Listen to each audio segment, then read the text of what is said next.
bem, pessoal? Nós somos o Mais Federal e vamos resolver com vocês a prova de Geografia da Universidade Federal do Paraná. No nosso consenso aqui, meu e do Ronaldo, a gente achou assim que está faltando um pouco de Geografia Física e que ficou faltando também Geografia do Paraná mesmo.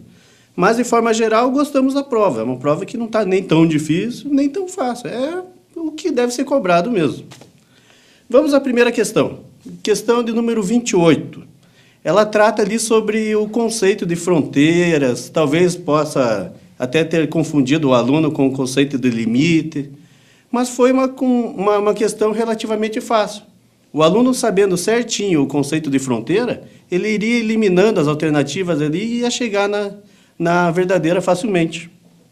Exatamente, uma questão que a gente consegue interpretar ela quando você obedece ali o enunciado, né, que fala que a gente tem que considerar o contexto brasileiro e sul-americano. Então, dentro desse aspecto de blocos econômicos, fica mais fácil de interpretar.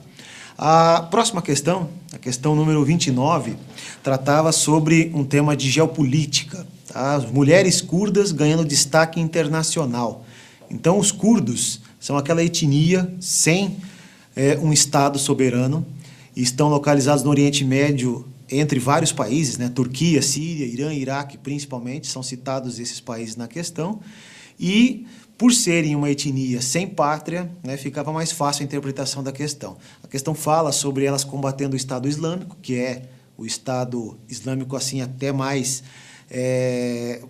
famoso, né, atualmente, na atualidade, por conta das suas ações, mas não tinha dificuldade em resolver essa questão, principalmente na terceira, que era uma alternativa falsa, né, que fala sobre os estados de Irã, Iraque e Turquia reconhecerem o território curdo, que não é verdade. Infelizmente. Essa questão 30 fala sobre o uso de imagens de satélite, né? O aluno ficou com dúvida, talvez, na primeira ali, onde dizia que as nuvens meio que atrapalham, né, a resolução das imagens, e isso é verdadeiro, atrapalham mesmo, né? Mesmo com a modernidade, né, os satélites ainda não conseguiram vencer esse obstáculo, né? E a outra afirmativa que fala sobre o Brasil não investir, né? Na verdade, o Brasil investe bastante, pelo tamanho que o Brasil tem, tá? O Brasil é um país com uma extensão territorial muito grande, tá? Então, o uso de satélites para vigiar os biomas e também para fazer um monitoramento meteorológico, né, é muito importante. Portanto, uma questão que foi bastante inteligente, apesar de ter um enunciado um pouco complexo, né, mas era uma questão fácil de resolver. A palavra desistiu ali, né, já dava para eliminar. A próxima questão sobre cartografia, né, falando sobre a utilização de mapas, né? Os mapas sempre foram muito úteis, né, e o enunciado conta uma história sobre um primeiro-ministro britânico que mandou enrolar o mapa porque ele não seria mais necessário, né? Ele ficou muito frustrado com a perda de uma batalha, e aí você tem que fazer uma análise de falso e verdadeiro, bem estilo federal mesmo, né? O jeito que eles gostam de organizar as questões de geografia, e comentando sobre as falsas, né? Diz que a história da cartografia mostra que os mapas são confeccionados para atender objetivos específicos e depois são descartáveis. Isso não é verdade, né? E assim também... Primeiro acertou, né? Depois deu uma errada. Sim, né? A continuação, né? A frase inteira acaba ficando sem sentido, né? E também quando ele fala que, por causa da tecnologia, os mapas de papel não são mais úteis, o que não é verdade, né? Ainda você precisa de uma utilização muito grande, né? Sempre A precisão, útil. né? A precisão que um mapa de papel tem é muito importante. A outra questão, a questão 32, falando sobre ocupação, tá, de um prédio, né? Um prédio em Curitiba, um prédio onde funciona o Instituto Nacional de Seguridade Social, o INSS. Ele foi ocupado por manifestantes sem teto, e a reportagem trata sobre a reintegração de posse desse prédio, né? Então, a questão, apesar de tratar desse assunto, ela é uma questão sobre urbanização, sobre o preço do espaço urbano, né? Quanto custa uma área próxima do centro da cidade, sobre o problema da segregação socioespacial, as questões legais, o poder governamental. Então, era uma questão que tratava desses conceitos de maneira bem direta, e o que mostra claramente a questão falsa, né, é quando ele fala que o Estatuto da Cidade, que vai regular a utilização do solo urbano, vai ser considerado como um entrave, né, para a resolução de problemas, o que não é verdade, né? Não é um entrave, seria, na verdade, uma solução. E uma outra dica, quando fala de problemas ambientais, né? O texto não fala de problemas ambientais, e sim de problemas sociais. A questão 33 fala ali sobre a região Nordeste, a região Norte, fala sobre a população de lá, fala sobre a geografia econômica da região. E a que está certa é a letra A, com certeza. Está dizendo instrumentos de políticas regionais foram estratégias usadas pelo Estado brasileiro para instituir políticas econômicas. Trata-se daquela Sudã, da Sudene, Sudene no Nordeste, a Sudã na Amazônia. Exatamente. O texto fala sobre o crescimento do Nordeste e do Norte, isso é verdade, né? Essas regiões cresceram durante essas décadas, principalmente a partir da década de 60, mas não significa que as outras regiões perderam importância, né? Então, era uma questão que exigia equilíbrio do candidato, né? Ele tinha que saber que são regiões que não estão estagnadas economicamente, né? E que cresceram, sim, mas sem serem as regiões mais importantes do Brasil, como é o caso, por exemplo, da região Norte, né? Que apesar da Zona Franca de Manaus, continua sendo uma região que tem no setor primário a sua base econômica. A questão número 34, sobre os processos industriais e a agroecologia.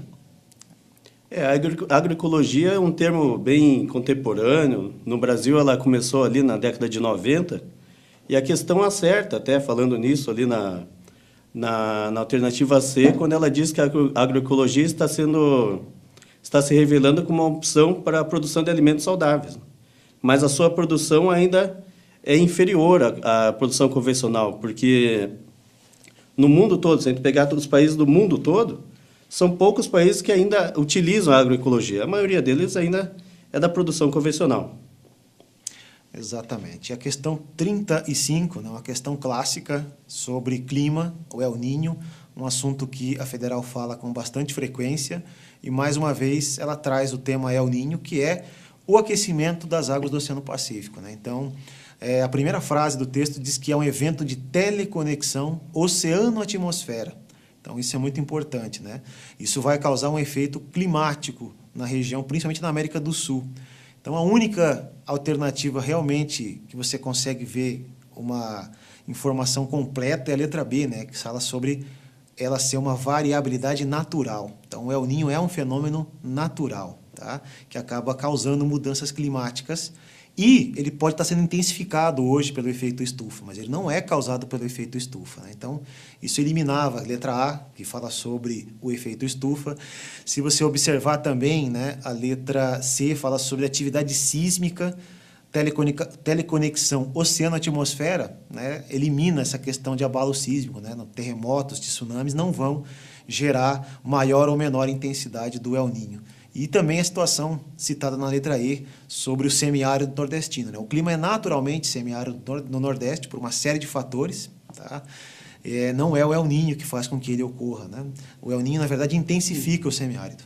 Essa aí podia gerar até uma dúvida no começo ali, né? Porque o El Niño é quente, vai para uma região quente ainda, daí quente com quente ia ficar mais seco, mais quente ainda. Exato. Mas o aluno, com certeza, conseguiu fazer essa. E, finalizando, né, uma questão sobre cartografia. Cartografia não, desculpe, né? É uma questão sobre demografia, né? Então, não tinha um gráfico de pirâmide etária, mas ele citou ali o crescimento populacional brasileiro, né? Crescimento vegetativo de 0,8%, então um dado bem recente, né? A população saltando de 204 para 206 milhões. Então, há um crescimento, só que em ritmo mais lento, né? Então, ele fala sobre os conhecimentos de geografia da população. A letra A, por exemplo, fala que esse crescimento comprova a teoria malthusiana, né, de que a população cresceria em progressão geométrica. Isso nunca aconteceu, né, não se cumpriu essa previsão de Malthus. Também sobre a taxa de natalidade cair de forma significativa, pode ser explicada essa situação de aumento populacional por causa de refugiados e imigrantes. O Brasil não tem nem 1%, né, da sua população formada por imigrantes e refugiados. É mais migração intrarregional, né? Exatamente, dentro do país, né? Então, a letra E, muito correta, falando sobre a tendência de diminuição de representatividade da população jovem. Claro que nós temos ainda mais jovens do que idosos na população, mas a proporção de idosos, ela vem aumentando, enquanto a proporção de jovens vem diminuindo. Essa é uma tendência normal do período que o Brasil vive na transição demográfica. Então, foi isso aí, uma prova que exigiu bastante conhecimento e foi um prazer corrigir essa prova com vocês. E a gente convida você para saber mais com o curso Mais Federal em 2017. Estamos esperando.